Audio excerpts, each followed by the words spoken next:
Buenas tardes. Vaya abriendo su Biblia, por favor, en 1 de Juan 5:16.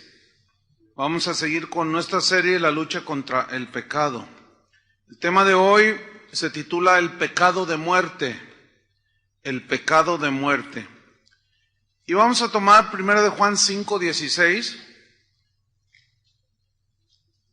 para a partir de estos textos dar la enseñanza. Dice 1 de Juan 5:16, si alguno viere a su hermano cometer pecado que no sea de muerte, pedirá y Dios le dará vida.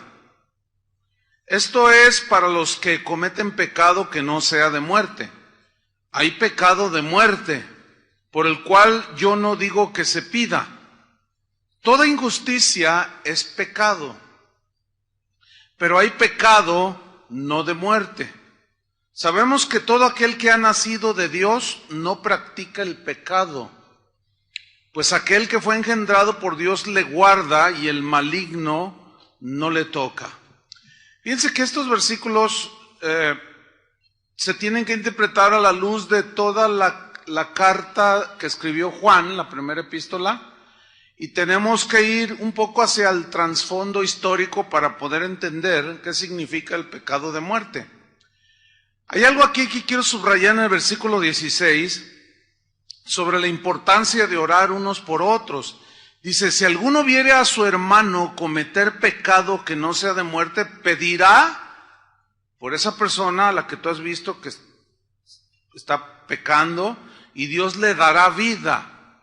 Mire, continuamente la gente me pregunta, gente de aquí o a veces por internet me mandan correos, etcétera, y me dicen, pastor, ¿qué hago? Porque mi hijo, dice, pues él iba a nuestra congregación y todo bien, estaba en la alabanza, etcétera, pero se le atravesó una muchacha que no es cristiana.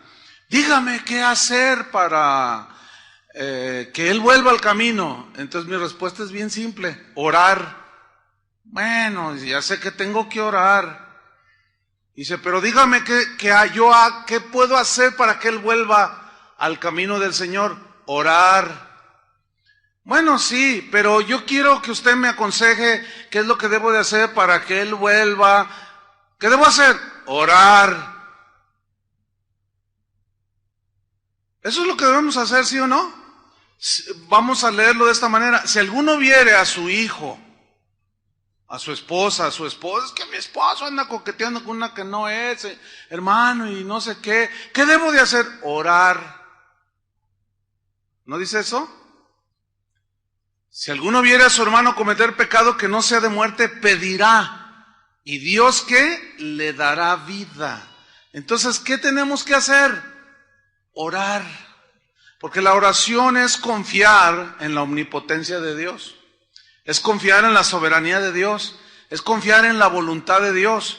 Y es la voluntad de Dios que cuando nosotros, sus hijos, pecamos y alguien intercede por nosotros, levantarnos y sacarnos de ahí. Es su voluntad. Entonces, ¿qué tienes que hacer con tu hijo, con tu esposa, que son cristianos, porque aquí habla del hermano? ¿Qué tenemos que hacer?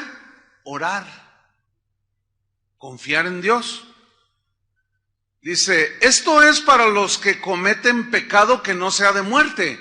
Y luego sigue en el versículo 16, estoy leyendo, hay pecado de muerte, por el cual yo no digo que se pida.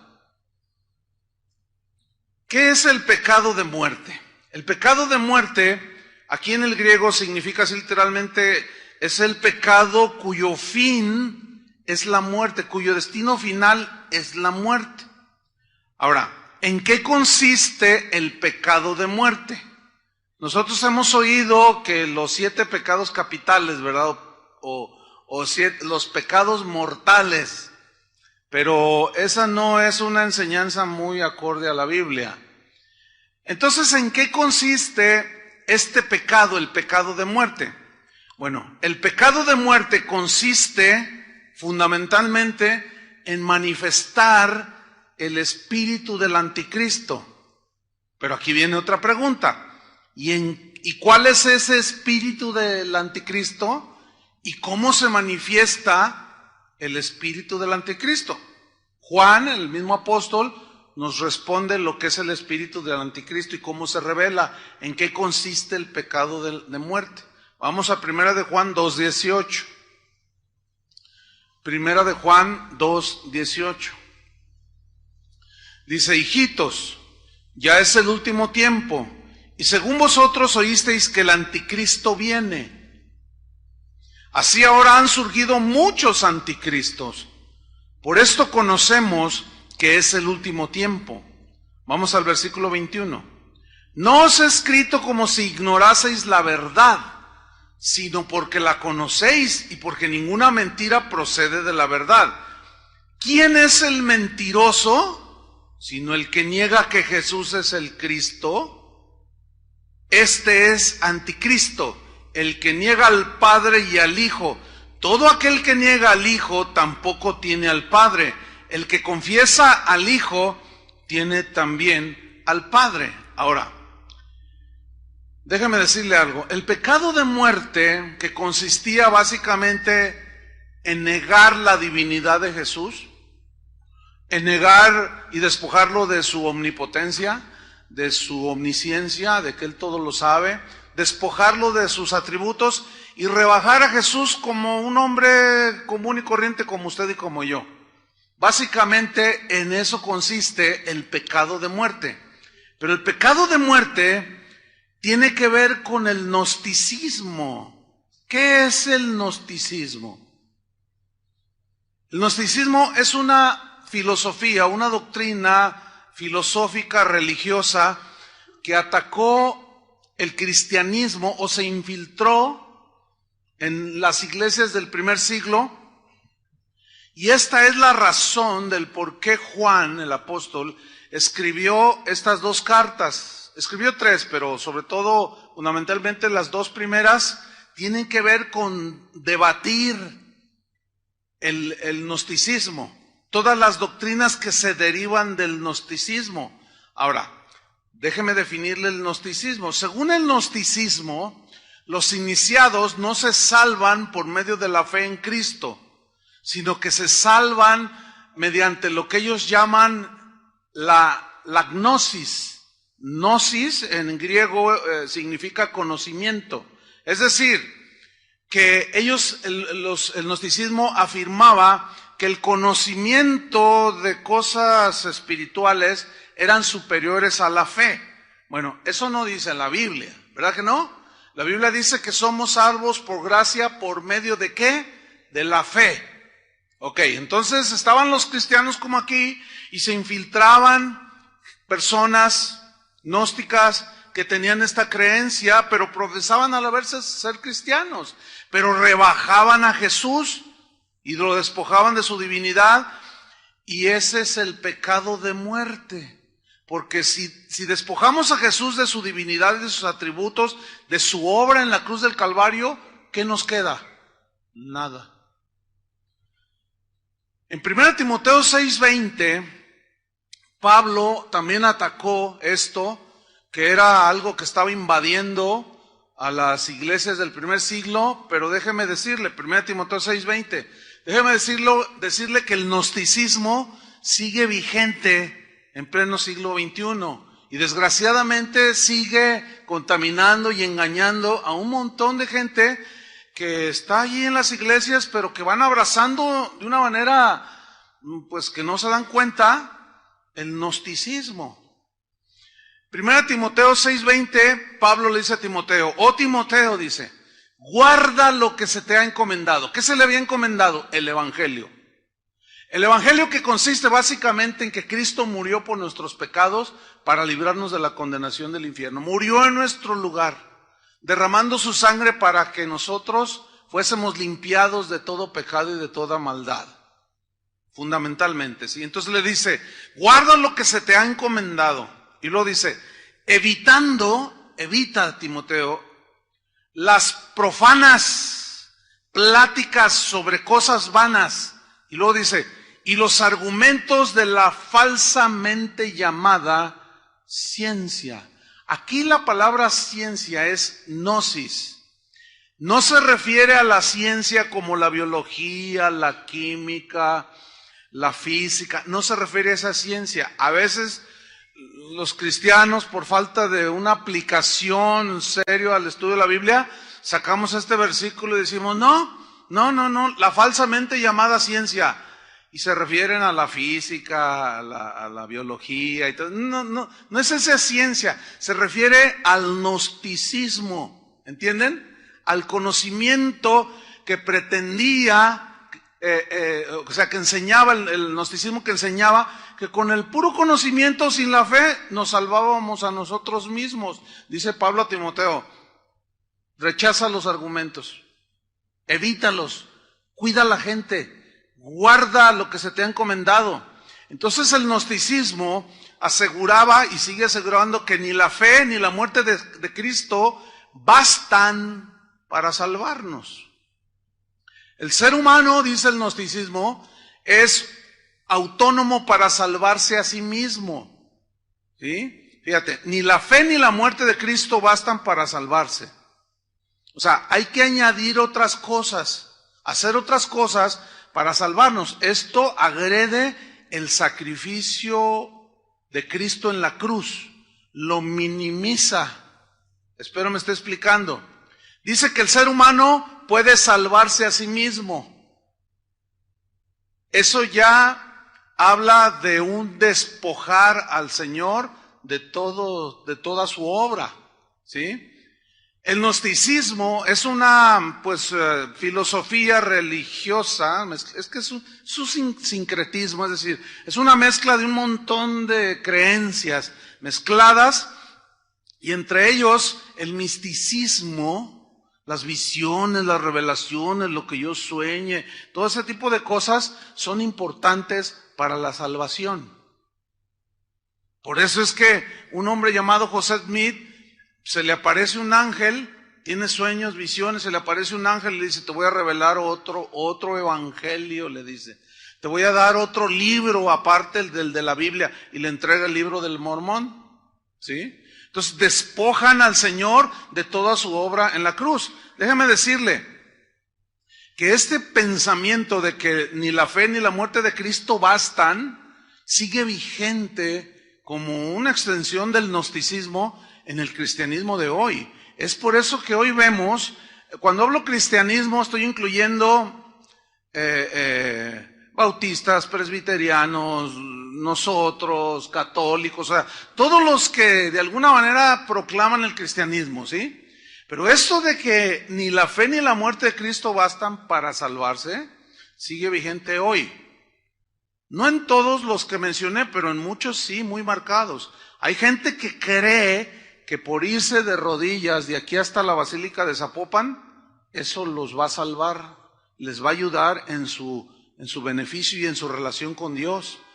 Noten cómo el hacer eso, estás diciendo, una persona que hace eso está diciendo que el sacrificio de Cristo en la cruz no bastó. Hay que hacer otras cosas más. Por lo tanto, al estar despojando a Cristo de su obra en la cruz, están en una situación muy peligrosa, pecado de muerte. ¿Por qué? Porque la Biblia es clara que somos salvos por gracia, por medio de la fe, y no por obras. ¿Entiende? No por obras. Nadie puede ganarse la salvación por hacer buenas obras. El gnosticismo, como dije anteriormente, es una mezcla de creencias. Muchas son creencias orientales que vienen desde antes de la iglesia, ya estaba ahí en el fundamento. Pero también tiene mucho de ideas de la filosofía griega, sobre todo ideas platónicas, de Platón. El gnosticismo dice que es la forma suprema del conocimiento y que el gnosticismo, el conocimiento elevado, está solamente al alcance de unos cuantos, de unos poquitos. No muchos. Ellos dicen que el conocimiento de verdades trascendentes, o sea, que trascienden lo material, yo no sé qué ver, un montón de cosas que pueden decir la gente que es verdad, dicen que este conocimiento produce salvación del alma. ¿Han oído, conócete a ti mismo?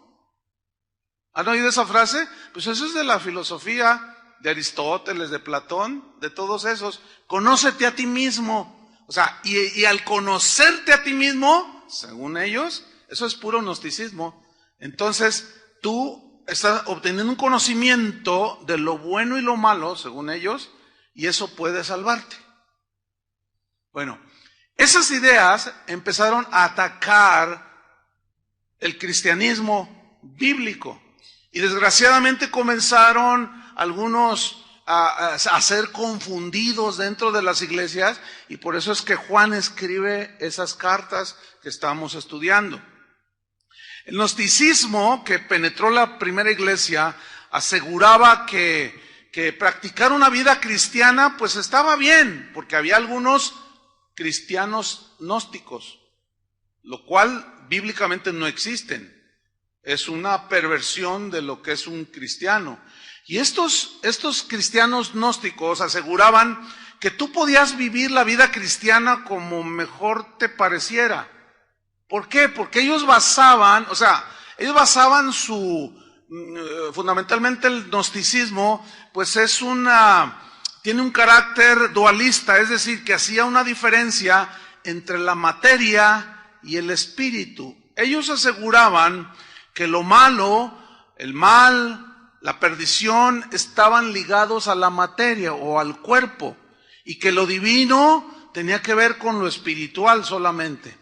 Por esa razón no podía existir salvación alguna en la materia ni en el cuerpo. Ellos decían que cualquier cosa que hicieras con tu cuerpo, fornicar, matar, lo que sea, no trascendía, no importaba.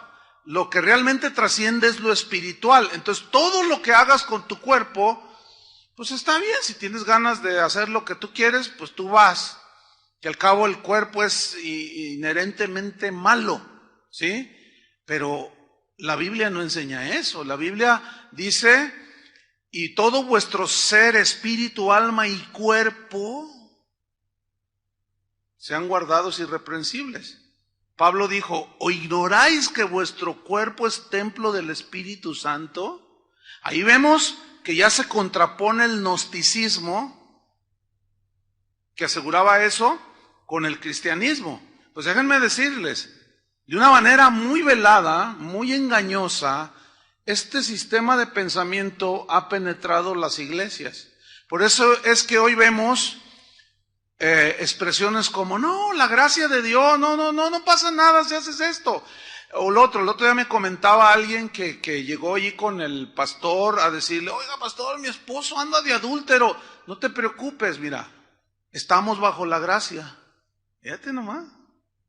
Y le dice la esposa, esta mujer que me estaba comentando, estamos bajo la gracia, pero él anda con otra mujer.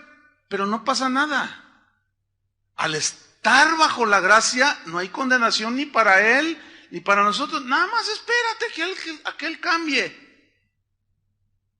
Suena rarísimo todo eso, ¿sí o no? Porque por un lado Pablo dice de un fornicario ahí en 1 Corintios capítulo 5 que no hicieron nada para meterlo en el orden y que caminara en santidad. Y cuando Pablo se da cuenta dice, no. Dice, a ese échenlo de la iglesia, expúlsenlo de la iglesia. Un poco de levadura leuda toda la masa. El tal debe ser entregado a Satanás. Es duro eso, ¿no? Entonces vemos pues que esas bases o esos ramas del gnosticismo siguen vigentes el día de hoy.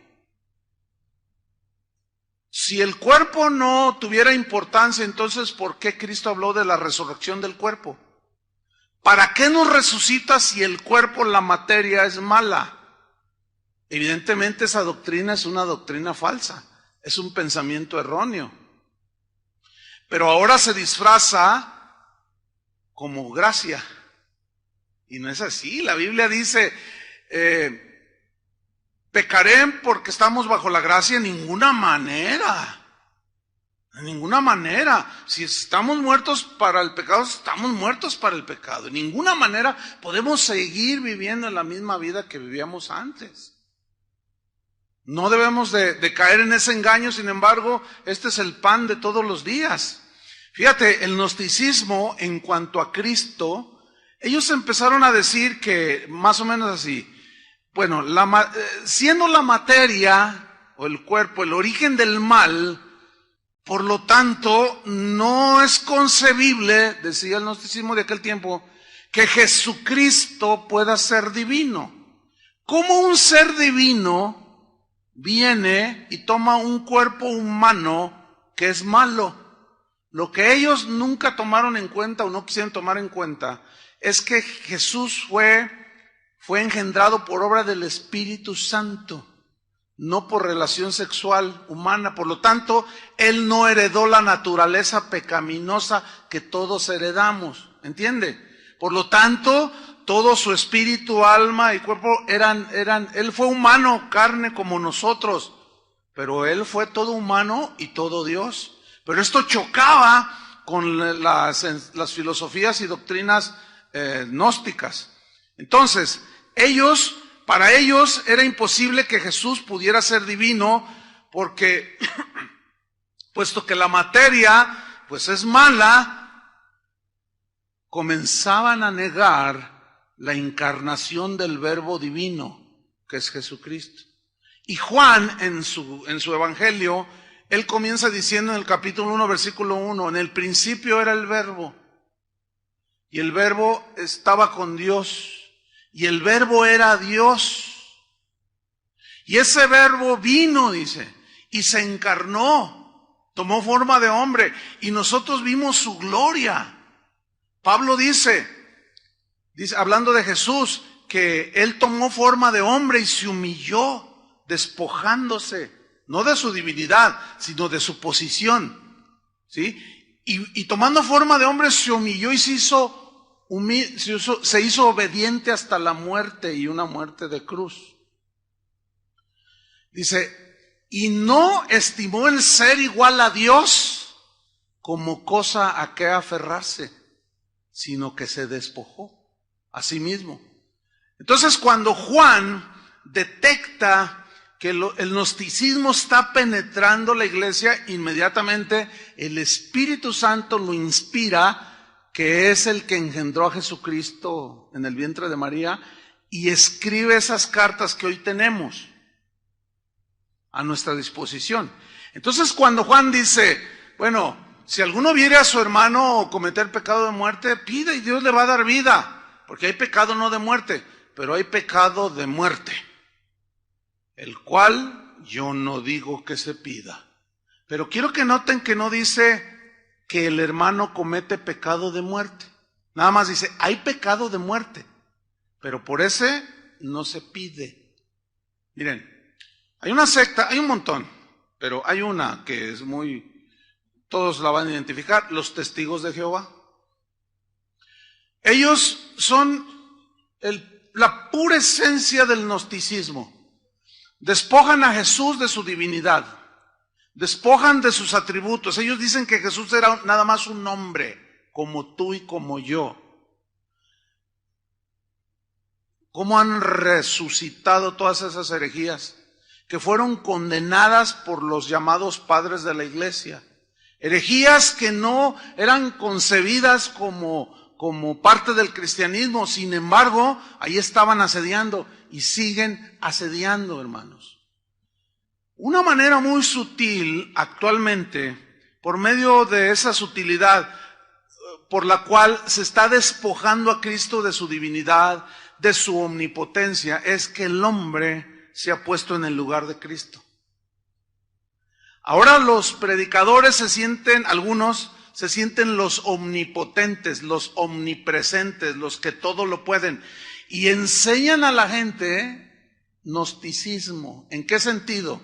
Cuando alguien dice, yo abro los cielos, declaro, decreto y abro los cielos, hazme un favor.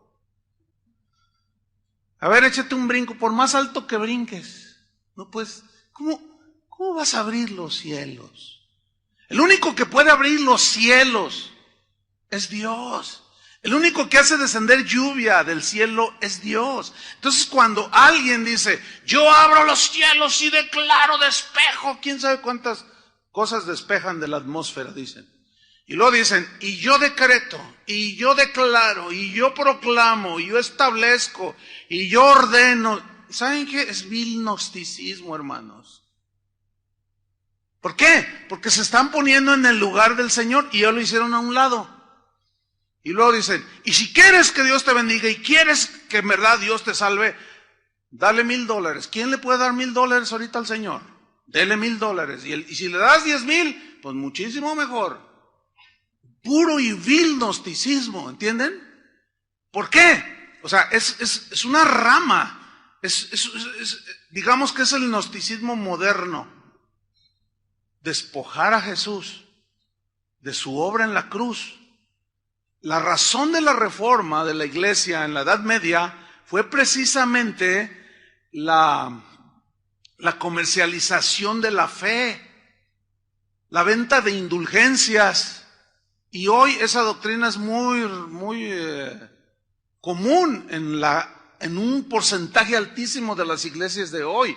Puro y vil misticismo. Ahora fíjate, a Jesús lo han rebajado hasta este nivel. Ahora se dice, como dijo fulano de tal, como dijo sultano de tal, como dijo perengano de mangano, como dijo sultanito, y también como dijo Jesús. Así ya lo hacen ahora. O sea, es decir, el mensaje de Jesús ya no es absoluto, ya es relativo. ¿Entiende? El mensaje de Jesús ya no es contundente. Ahora nada más se toman algunas partes, así como los brujos también te citan un versículo, así como los espiritistas, toda esa gente, hasta versículos de la Biblia, y hasta te dicen, y como dijo Jesús, y te citan un versículo. Entonces ya Jesús es tan relativo. Buda dijo en una ocasión, dijo, yo les voy a enseñar un camino. Y Jesús dijo, yo soy el camino. Jesús es exclusivo y excluyente. Esas dos palabras son aborrecibles el día de hoy. ¿Qué significa que Él es exclusivo? Él quiere que tú seas de su exclusividad. Eso se los dijo a Israel desde el Antiguo Testamento. Por eso les dijo, no tendrás dioses ajenos delante de mí. Exclusividad. Mi pueblo, mi especial tesoro.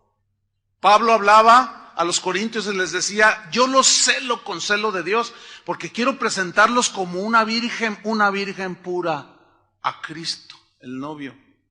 ¿Entiende? Entonces vemos que Cristo es exclusivo y es excluyente.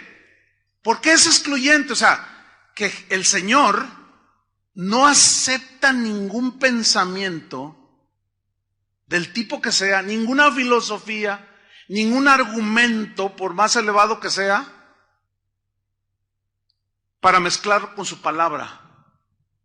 Ahora sí que su palabra es la ley. ¿Por qué? Porque dice la Biblia que la palabra de Dios es viva y eficaz, que el cielo y la tierra pasarán y su palabra no pasará. Entonces, por lo tanto, por consecuencia, se entiende que nosotros los cristianos, ¿cuántos son cristianos? ¿Y cristianoides? Uno que otro por allí, ¿verdad? Bueno, se supone que nosotros los cristianos no aceptamos ningún otro pensamiento que el pensamiento de Cristo. ¿Estamos o no? Si no, no seríamos cristianos. Bueno, pastor, pero yo soy cristiano gnóstico. No existe eso en la Biblia. No puedes hacer una mezcolanza, aunque muchos ya la hicieron. Y ese es lo grave, hermanos. ¿Por qué? Porque al despojar a Cristo de su obra en la cruz, de toda su sabiduría, cuando Él dijo, vayan y hagan discípulos a todas las naciones, enséñenles todas las cosas que yo les he mandado, yo les he enseñado. Eso es excluyente. O sea, no vengas con tus ideas, no quieres inventar el hilo negro. No les vas a hablar lo que tú piensas o lo que tú crees. Les vas a hablar, ¿qué? Mi palabra. Eso es ser excluyente, ¿no? Ahora, ¿por qué? Porque es Dios. Y al ser Dios, su palabra es la verdad. Su palabra es nuestra regla de fe. Su palabra es la que va a gobernar nuestras acciones y nuestros pensamientos, porque es la palabra viva, ¿entiende? Por lo tanto, al ser agredidos por el gnosticismo, Juan y Pablo y los apóstoles inmediatamente, inspirados por el Espíritu Santo, escribieron todo esto.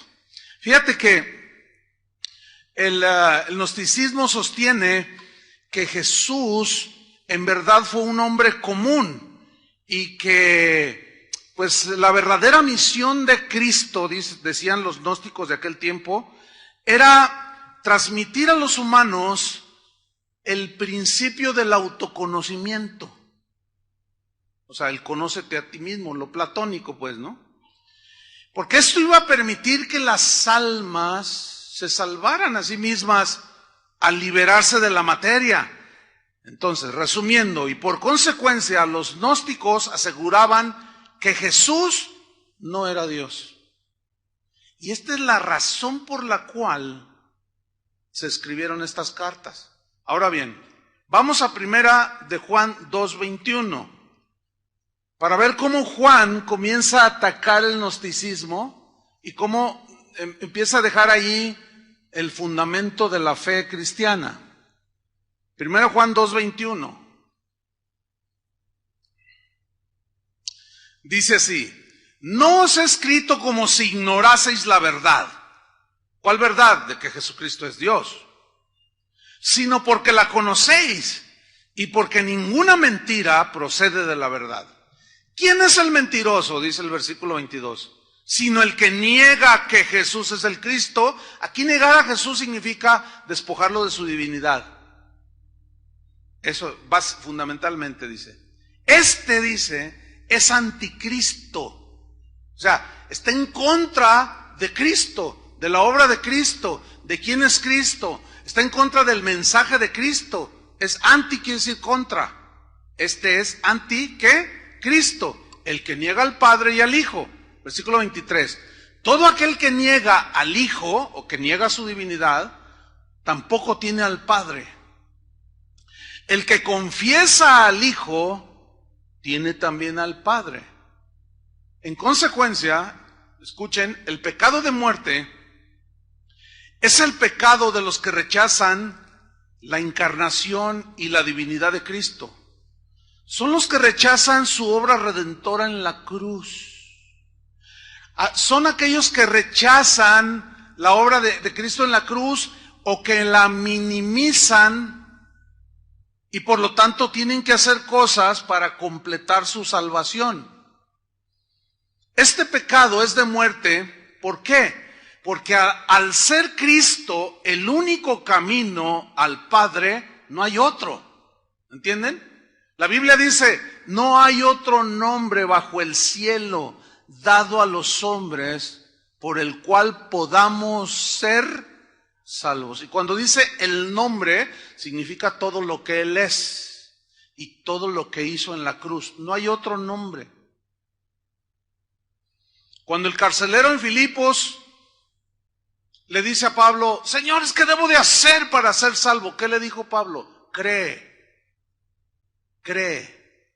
en Jesucristo y serás ¿qué? Salvo. ¿Ven? Fe. Entonces, este pecado es de muerte porque Cristo es el único camino a la salvación. Y al rechazarlo, no queda esperanza alguna contra el que rechaza a Cristo. Pero rechaza, escuchen bien, su divinidad, su encarnación, su obra en la cruz, sus atributos. Porque alguien puede decir, no, yo creo en Cristo. No, Cristo fue un iluminado. ¿Está confesando a Jesús? No, porque aquí fundamentalmente rechazarlo es rechazar todo eso que ya mencioné. Primera de Juan 4:1. Los gnósticos, los herejes se habían metido a la iglesia. En Empezaron a perturbar la fe y la doctrina cristiana, la sana doctrina. Y Juan les escribe, 1 de Juan 4:1, amado, no creáis a todo espíritu. ¿Por qué les escribió no creáis a todo espíritu? Porque se metían entre los hermanos, como muy probablemente, o casi seguro, aquí también se meten. Se meten encubiertamente, se hacen pasar como cristianos, se sientan junto a ti, escuchan, se empiezan a ganar tu confianza, son amables y de pronto te sueltan un buscapié, por decirlo de una manera. De pronto te sueltan algo. ¿Sabes una cosa? Yo tengo una revelación que Dios me dio, un conocimiento que te va a llevar a la realización tuya. Entonces tú lo oyes y ¿cuál es? Si tú no eres sabio y no sigues el consejo de la Biblia, no el mío, el de la Biblia, amados, no creáis a todo espíritu. Aquí espíritu no es un fantasma o un espíritu, no. Aquí espíritu es una persona, ¿ok? No creáis a todo espíritu. ¿Por qué? Porque ya andaban ahí hablando y metidos y hasta predicando en los púlpitos. Sino, dice, ¿sino qué? Dice, probad los espíritus si son de Dios. ¿Y cómo se prueban? Porque muchos falsos profetas han salido por el mundo. En esto conoced el Espíritu de Dios. Todo espíritu que confiesa que Jesucristo, ¿qué? Ha venido en carne, es de Dios. Mira, cuando yo me encuentro, porque a veces también quieren así, directamente vienen conmigo. Pastor, mire, yo tengo una enseñanza que es para unos cuantos. Gnosticismo. Claro, si tú no estudias, si tú no estás al tanto, pues eso es lo que dice el gnosticismo. Esas revelaciones son para unos cuantos. Entonces te llegan así, te llegan al orgullo, a la vanidad. Miren, pastor, y Dios me dijo que viniera a compartir. Es solo para unos cuantos. No todos pueden entender esto. Y los dejo hablar. Oye, ¿tú crees que Jesús es Dios? Bueno, no tanto como que es Dios. Tiene un nivel dentro de la escala del Dios que llena toda la tierra. Y te empiezan a decir, a ver, eso que estás diciendo, ¿dónde está en la Biblia? ¿Eres cristiano? Soy cristiano. A ver, eso que me dijiste, ¿dónde está en la Biblia? ¿Tú crees que Cristo se encarnó de manera milagrosa y sobrenatural por obra del Espíritu Santo? ¿Tú crees que el sacrificio de cruz es completo, de Jesús en la cruz es completo y no necesitamos nada más, solamente creer? ¿Tú crees en eso? Y ahí sale. Esa es la instrucción bíblica de cómo probar si la gente, los que hablan, son de Dios o no son de Dios. Y aunque dijeran algunas verdades acerca de Cristo, no significa necesariamente que son de Dios. Es complejo el asunto, hermanos. Es complejo. ¿Por qué?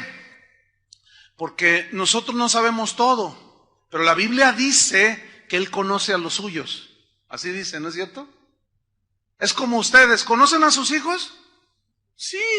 Yo puedo ir a un auditorio de 20,000 jóvenes y mis hijos estar ahí y yo no tengo ningún problema en reconocerlos.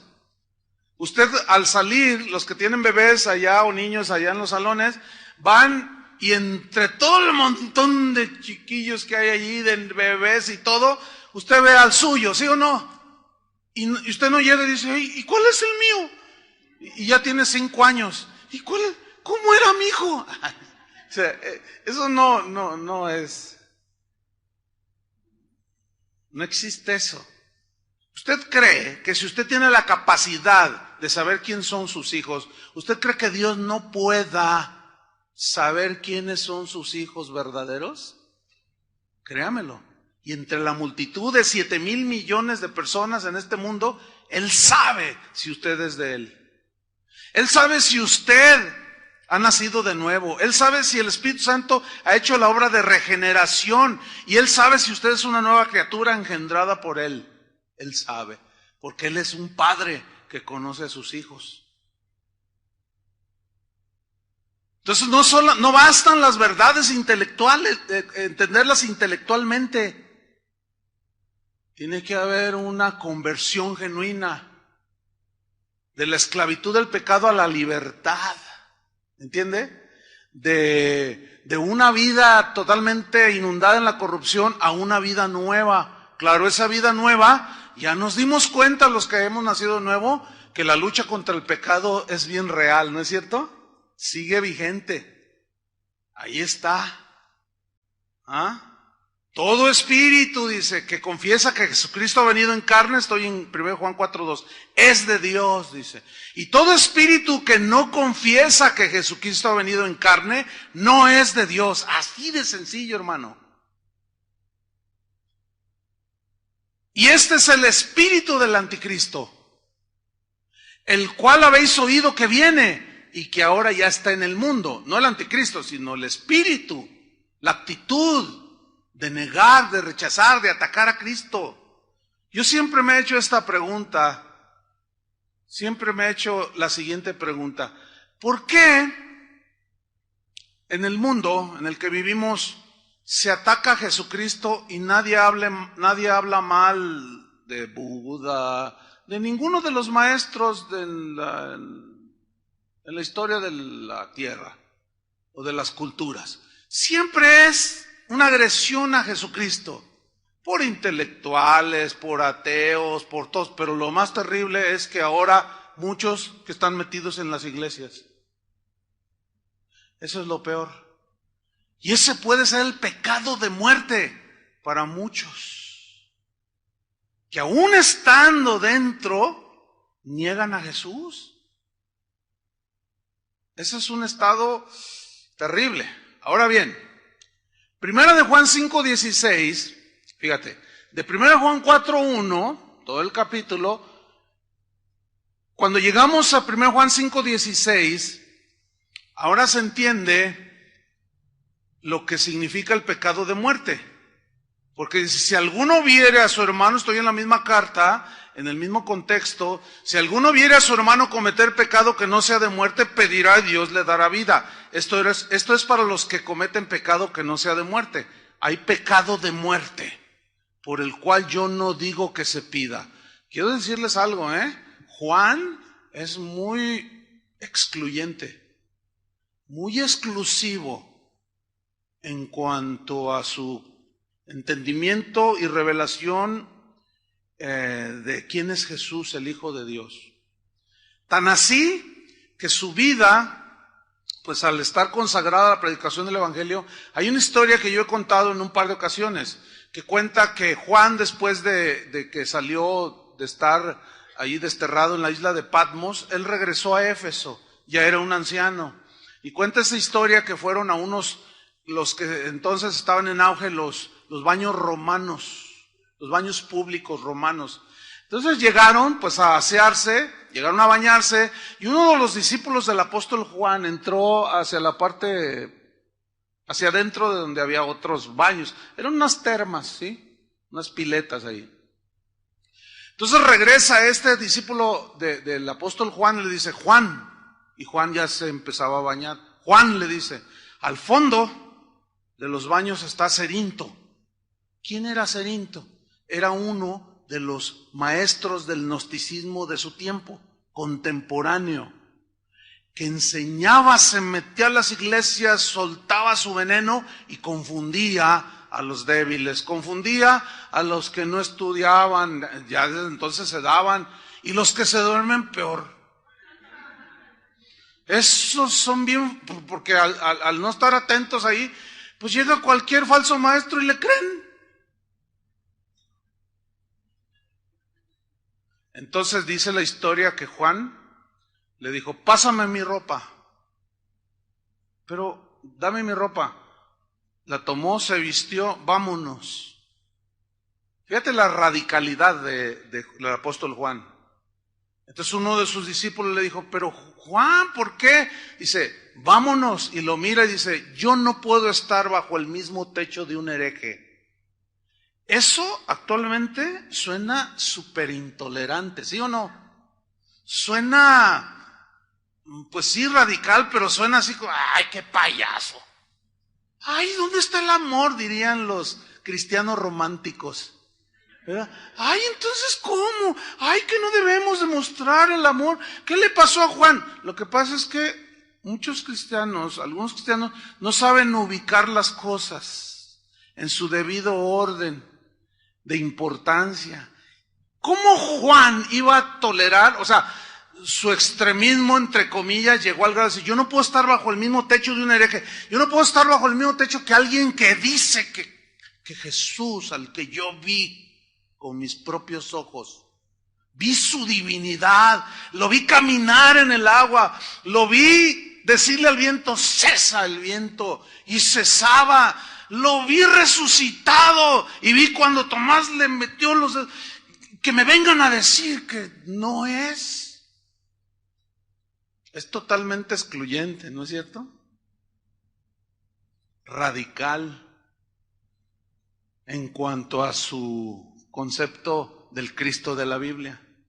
Hoy los Cristos que se predican no son los Cristos de la Biblia, hermanos.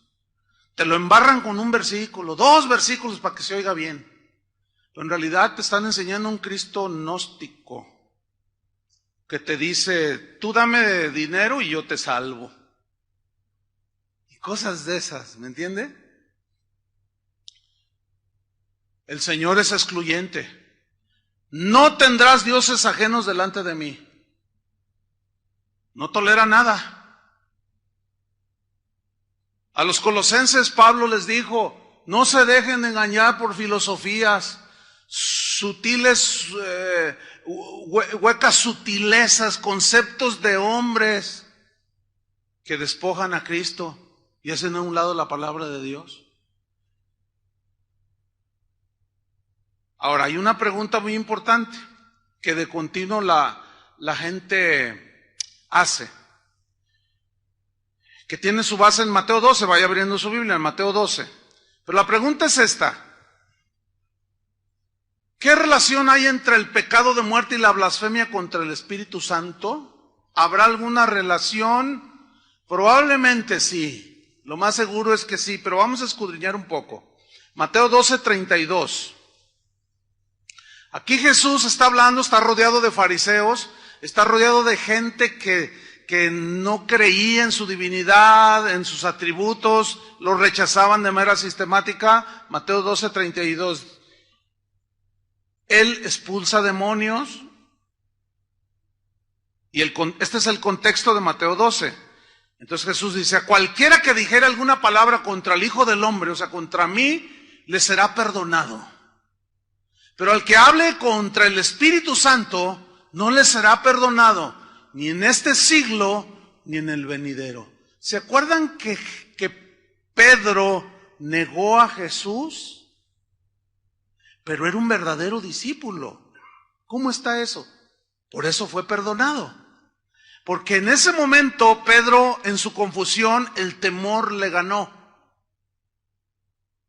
Y lo llevó a negar que lo conocía.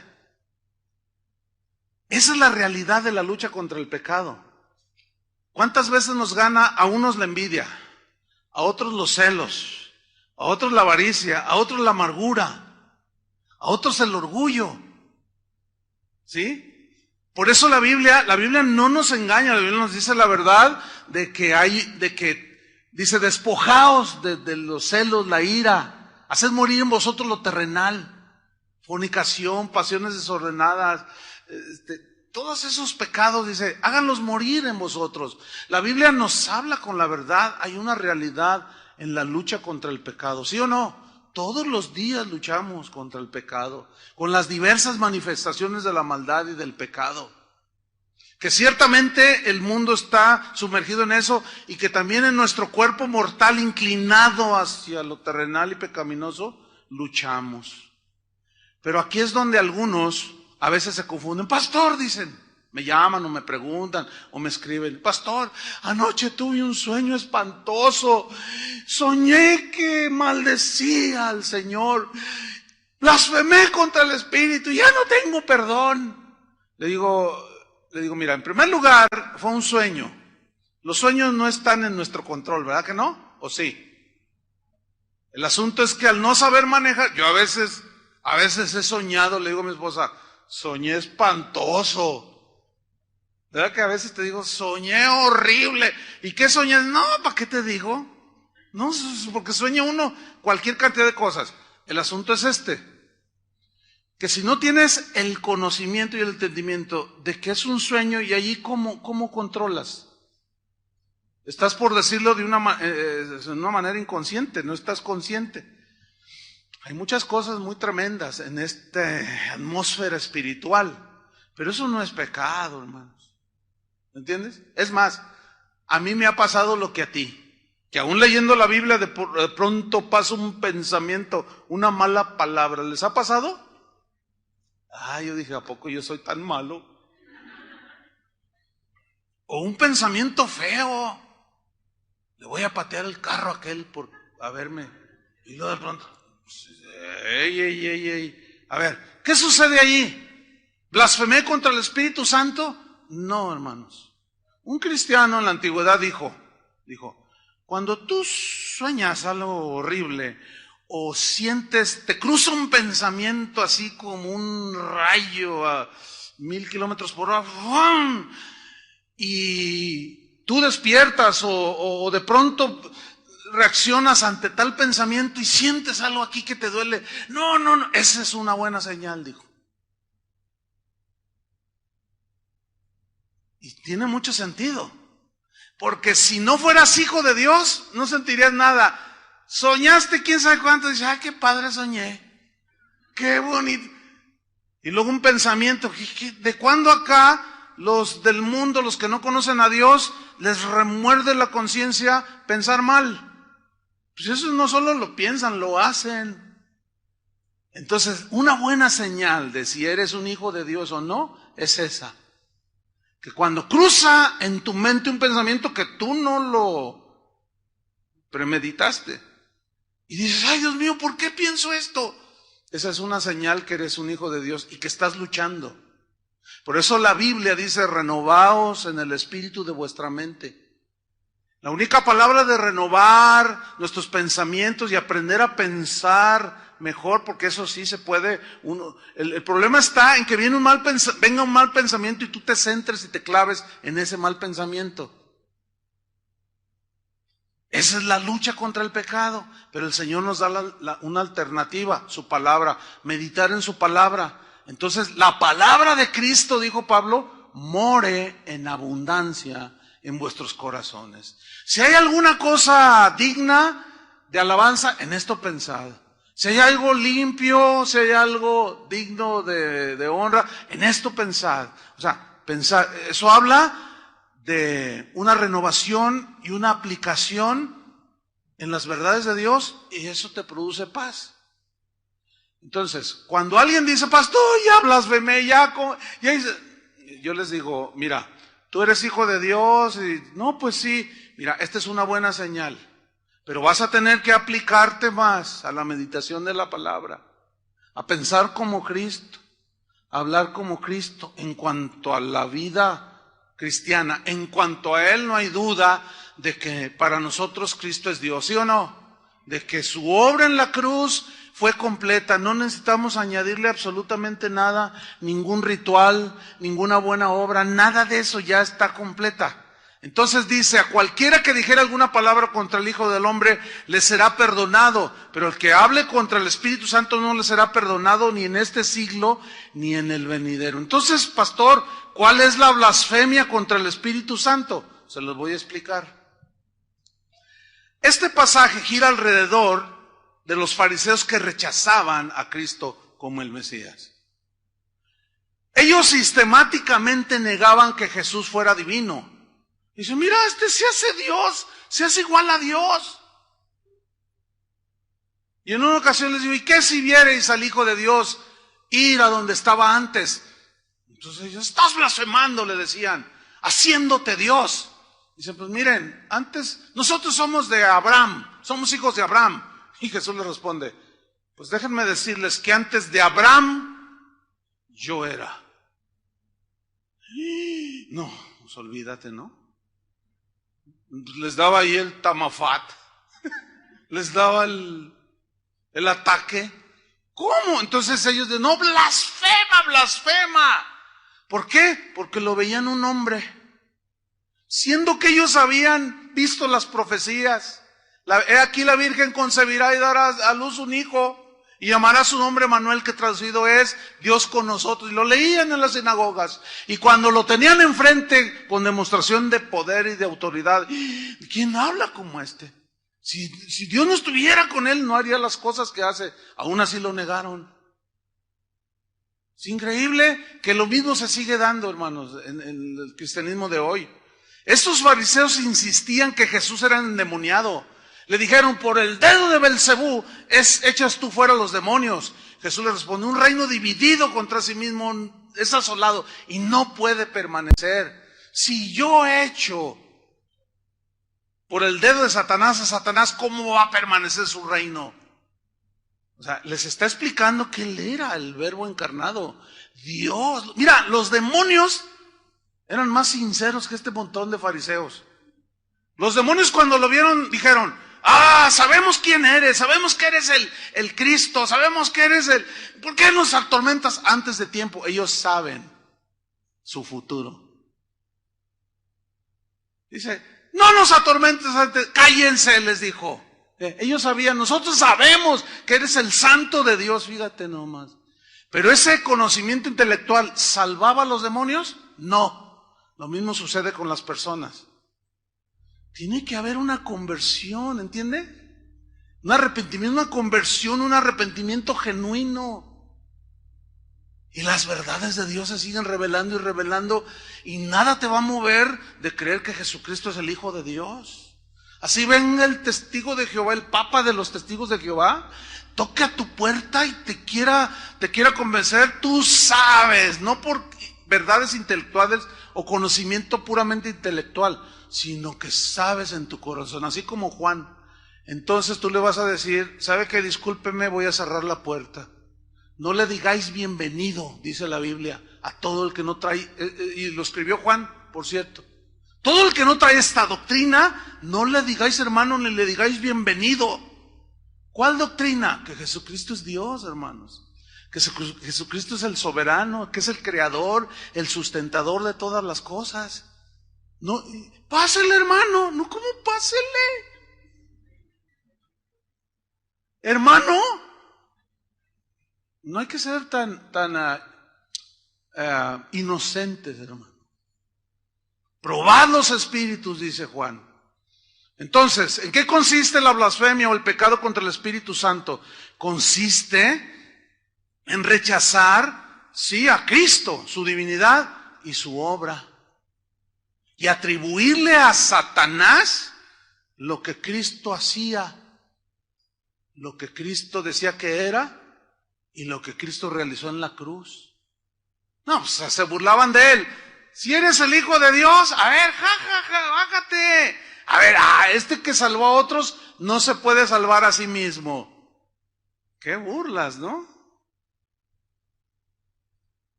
Entonces, atribuirle a Satanás lo que Jesús hizo, ese es el pecado imperdonable. Ese es la blasfemia contra el Espíritu Santo. Ahora, de entre todas las filosofías y mensajes que hay en este mundo, solo hay un mensaje que tiene el poder para salvar de la condenación del infierno a un ser humano. ¿Cuál es ese mensaje? A ver, díganlo fuerte. El Evangelio. Pablo decía, no me avergüenzo del Evangelio porque es el poder de Dios para salvación a todo aquel que cree. Que es el mensaje que tiene poder. Ok. Dentro de este mensaje, de todos estos mensajes, el Evangelio es el único que nos puede salvar. Escuchen bien. Si una persona rechaza el mensaje del Evangelio, ¿qué esperanza tiene de salvación? Ninguna. Ese es el pecado de muerte. Ninguna. Por eso es que el cristiano nacido de nuevo no puede cometer el pecado de muerte. ¿Lo está entendiendo? No podemos cometer el pecado de muerte. ¿Por qué? Porque nosotros ya estamos en Cristo. No podemos blasfemar contra el Espíritu Santo porque nosotros no le atribuimos a la obra de lo que Cristo hizo, no se lo atribuimos a Satanás. Por lo tanto, un verdadero cristiano no puede cometer el pecado de blasfemar contra el Espíritu Santo ni cometer el pecado de muerte. ¿Cuántos le dan gracias a Dios por eso? ¿Por qué? Porque ya están del otro lado. Ya estamos con el Señor. Entonces, ¿sigue la lucha contra el pecado? Sigue la lucha contra el pecado. Pero ya no es la blasfemia contra el Espíritu Santo ni el pecado de muerte. Por eso Juan dijo, si veis que tu hermano comete pecado no de muerte, pedirás y Dios le ¿qué? Le dará vida. Vean que esta es una promesa tremenda, que está al alcance de todos, no es una revelación por unos cuantos iluminados. Pues que tu esposo no agarra la onda, es cristiano, sí, ya nació de nuevo, pero es de esos cristianos así medios debilones, así que mejor se va a ver, mejor se va al fútbol o antes de estar con sus hijos. Ándale, los hijos también necesitan, pues tú, ándale, yo me voy con los cuates. Entonces, pues no es la voluntad de Dios, ¿verdad que no? Entonces, ¿qué vas a hacer, mujer? A pedirle al Señor. Porque está pecando, descuidando la familia, descuidándote a ti, descuidando lo que tiene que hacer. Entonces tú vas a pedir, ¿y qué va a hacer el Señor? Va a obrar. Ahí está, sencillo, hermanos. Ahora, para irnos sobre el final, si nosotros despreciamos el único mensaje, ya no nosotros, porque nosotros ya lo tenemos, por su gracia. Pero si alguien descuida el mensaje, a eso se refirió en Hebreos 2.3. Rápido, Hebreos 2.3. Que es un versículo que si se lee así solo, como lo vamos a hacer ahora, algunos lo interpretan mal. Ese es el riesgo de no leer el contexto. Pero nosotros vamos a leerlo. Dice, Hebreos 2.3, ¿cómo escaparemos nosotros si descuidamos una salvación tan grande? La cual, una pregunta aquí. Aquí está hablando de la salvación que tiene el creyente o de un mensaje que nos da la salvación. Está hablando de descuidar el mensaje que da salvación. El mismo versículo te lo aclara. ¿Cómo escaparemos nosotros si descuidamos una salvación tan grande? La cual, habiendo sido anunciada, ahí está, un anuncio es un mensaje, ¿no? La cual habiendo sido anunciada primeramente por el Señor, nos fue confirmada por los que lo oyeron, o sea, por los apóstoles. Y ese mensaje de salvación se transmitió hasta el día de hoy, se sigue transmitiendo. Por eso tenemos que ser fieles al mensaje de Dios. Ahora, cuando una persona, en el griego, la palabra descuidar no se refiere a descuidar la salvación que ya tenemos. Dice, mira, ahí dice que ya los que somos salvos podemos perder la salvación si nos descuidamos. Dicen, no está hablando de perder la salvación. Porque si así fuera, entonces, tú pecaste, perdiste la salvación. Pero ¿y si te arrepientes? ¿Qué? ¿Tienes que volver a nacer de nuevo?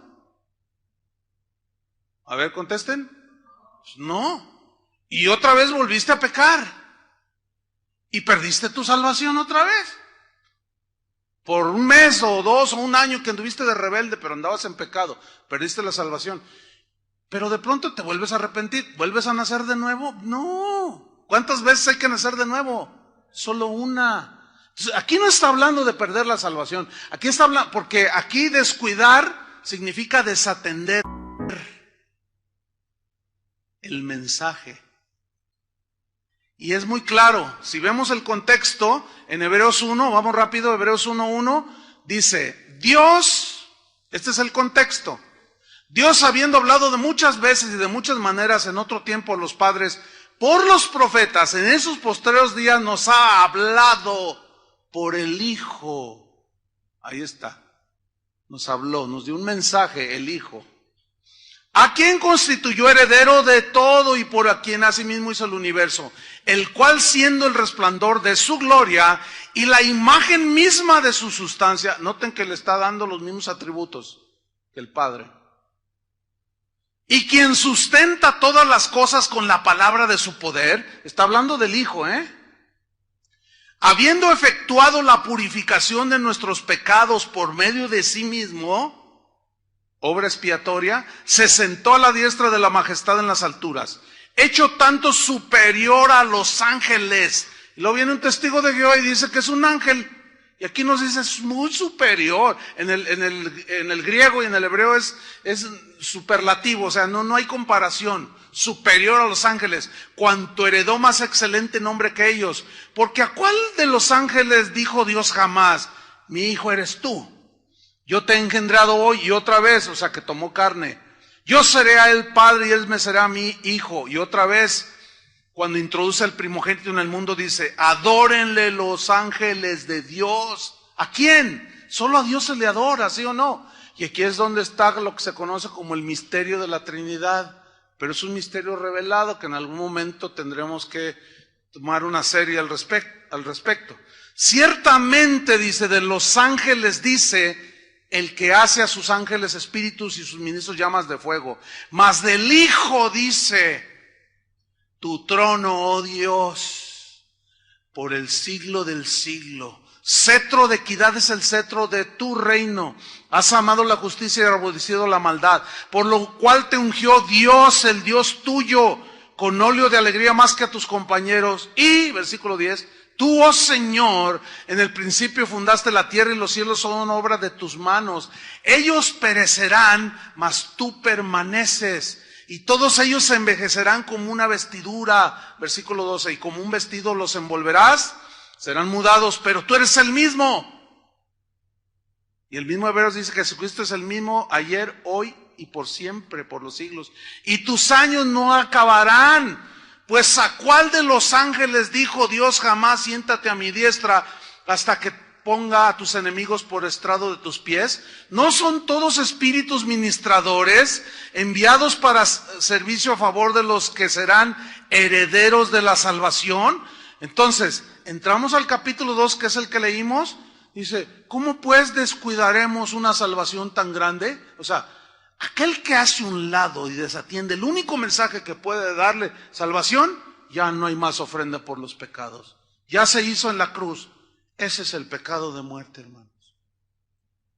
Por eso, escúchenme bien, ya estoy terminando, escúchenme bien. Cuando Jesús dijo, no le echéis las perlas a los cerdos, uy, esa expresión es bien fuerte, ¿A qué se refiere? Ese en el contexto va cuando Jesús les dice, vayan a las aldeas, prediquen, echen fuera demonios, si tú entras en una casa y te reciben, o sea, el mensaje, la paz reposará sobre ellos, pero si te rechazan, sacude el polvo de tus pies, date la media vuelta y vete de allí. Será más tolerable el castigo para Sodoma y Gomorra que contra esos que rechazan el único mensaje que puede darle salvación. Ese es el pecado de muerte. Ahora bien, ¿qué hacer con alguien? Porque también es una pregunta muy común. Pastor, mi hijo es bien ateo. O mi esposo, o mi abuelo, qué sé yo. Ese no cree nada y cada vez que le hablo blasfema. Ya no le hables. Porque le estás dando más ocasión a que siga blasfemando. Ay, cada vez que le hablo, cada vez dice cosas peores de Cristo. Mira, ya me tienes acá con tu Cristo. Y empiezan a decir una de blasfemias. Hermanos, ya no le digas nada.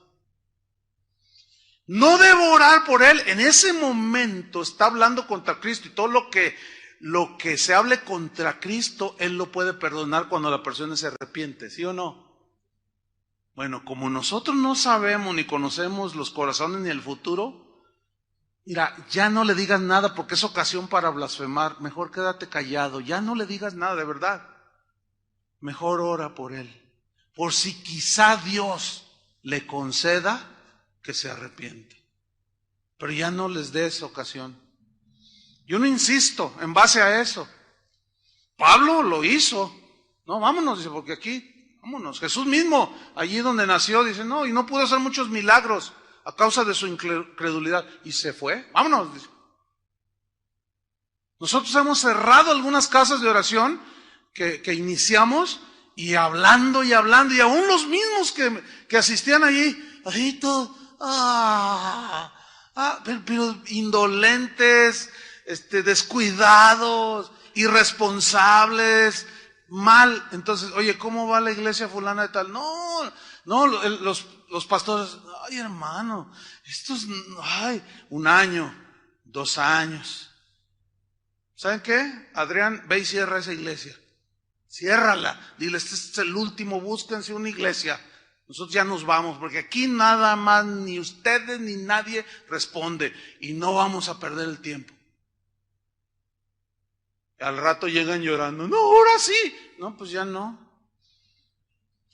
¿Se acuerdan que dice mismo Hebreos que muchos procurarán el arrepentimiento como Esaú? Pero ya será demasiado tarde. O sea, no estamos jugando a la iglesita, ¿entienden? Por lo tanto, rechazar el único mensaje que hay es el pecado de muerte. Pero como Dios sabe quién será y quién no será su hijo, encomendemos. ¿Me expliqué? Termino, hermanos. Termino. El sello de los hijos de Dios es que ya no somos esclavos del pecado. Ciertamente pecamos, pero ya no practicamos el pecado. Terminamos leyendo todo el contexto, primera de Juan, capítulo 5. Van a ver cómo cobra vida todo esto. Primera de Juan 5:1. Dice así: todo aquel que cree que Jesús es el Cristo, ¿qué dice? Es nacido de Dios. Y todo aquel que ama al que engendró, o sea, al Padre, ama también al que ha sido engendrado por él, o sea, a Cristo y al Padre. Versículo 4. Porque todo lo que es nacido de Dios, ¿qué? Vence al mundo. Es decir, el pecado que nos asedia ya nos enseñoreará de nosotros. Eso es vencer al mundo, ¿entiende? Habla de la vida pecaminosa. Y esa es la victoria que ha vencido al mundo. ¿Qué? Nuestra fe. ¿Qué significa? Nuestra fe. Nuestra fe en quién es el Hijo de Dios, su obra en la cruz, que Él nos basta y no necesitamos más. Versículo 5. ¿Quién es el que vence al mundo? Sino el que cree que Jesús es el Hijo de Dios. Vamos al versículo 10. El que cree en el Hijo de Dios tiene el testimonio en sí mismo. Es decir, ese es algo que no se puede enseñar. Porque una cosa es la verdad intelectual que está acá en el cerebro y tú lo puedes entender, lo puedes descifrar bien o hasta predicar. Pero si no hay un testimonio, una experiencia que viene acá, a veces dicen, pastor, dígame cómo hago esto. No, hermano, yo les digo, eso no se puede enseñar. ¿Cómo aprendo a escuchar la voz de Dios? Eso no se puede enseñar. Mis ovejas oyen mi voz, dijo Jesús. O sea, el que ha nacido de nuevo, ha sido engendrado por Dios, es su hijo, sabe oír la voz de Dios. Mira, los bebés, así los ponen en los cuneros del DIF, ahí, ¿verdad? 1500 ahí. Y tú llegas, y está tu bebé o tu niño de 6, 7, 8 meses, y tú hablas, y el bebé reacciona. ¿Se han fijado en eso? Inmediatamente, un niño de 1 año que apenas está así en su inocencia, uno se acerca, ay, qué lindo cachetón, ay, qué bonito, y así como que, y si están medios molestitos o algo, y llega el papá, ay, ¿cómo está? A venir, y el niño inmediatamente reacciona. Un bebé. Espiritualmente tiene su equivalente, hermanos. Entonces dice, Porque no, dice, tiene el testimonio en sí mismo. El que no cree a Dios le ha hecho mentiroso, porque no ha creído en el testimonio, en la evidencia que Dios ha dado acerca de quién es su Hijo. Este es el testimonio, que Dios nos ha dado vida eterna. Y esta vida está en su Hijo. Estas cosas os he escrito a vosotros, que creéis en el nombre del Hijo de Dios, para que sepáis que tenéis vida eterna, y para que creáis en el nombre del Hijo de Dios. Y esta es la confianza que tenemos en Él, que si pedimos alguna cosa conforme a su voluntad, Él nos oye. Y sabemos que Él nos oye en cualquier cosa que pidamos. Y si sabemos que Él nos oye en cualquier cosa que pidamos, sabemos que tenemos las peticiones que le hayamos hecho. Si alguno viere a su hermano cometer pecado que no sea de muerte, pedirá y se le dará vida. Escuchen, eso siempre está en la voluntad de Dios. ¿Lo entendieron mejor? Eso siempre estará en la voluntad de Dios. Pedirá y le dará vida. Esto es para los que cometen pecado que no sea de muerte. Hay pecado de muerte por el cual yo no digo que se pida. Toda injusticia es pecado, pero hay pecado no de muerte. Sabemos que todo aquel que ha nacido de Dios no practica el pecado. Ahí está. Ese es el sello. Pues aquel que fue engendrado por Dios le guarda. Y el maligno, ¿qué? No nos toca. No nos puede tocar porque somos sus hijos, los hijos de Dios. Versículo 19 y 20 y final. Sabemos que somos de Dios. Y el mundo entero, o sea, los que no son de Dios, están bajo el maligno. Aunque estamos en este mundo, ya no somos del mundo. Aunque estamos en este mundo donde Satanás es el príncipe de este mundo, pero él ya no tiene nada con nosotros. No nos puede gobernar ya como antes. Dice el 20, pero sabemos que el Hijo de Dios ha venido y nos ha dado entendimiento para conocer al que es verdadero. Y estamos en el verdadero, en su Hijo Jesucristo. Este es el verdadero Dios y la vida eterna. Amén. ¿Cuántos le dan gracias a Dios por esto? Hermanos, cometemos pecado, pero si los confesamos, ¿qué hace el Señor? Nos limpia. Pero no podemos, ya es imposible que un cristiano nacido de Dios cometa el pecado de muerte ni la blasfemia contra el Espíritu Santo. Esto les va a dar paz, hermanos, en sus corazones. Amén. Te damos gracias, Señor, por la palabra que edifica, consuela, construye nuestras vidas, nuestros corazones. Señor, muchas gracias porque tu palabra es verdad. El cielo y la tierra pasarán, tu palabra no pasará. Nosotros creemos que tú eres el alfa y la omega, el verbo encarnado, concebido en el vientre de María por obra del Espíritu Santo. Creemos que tomaste forma humana, un cuerpo humano, en el cual sufriste todo el castigo que merecíamos nosotros.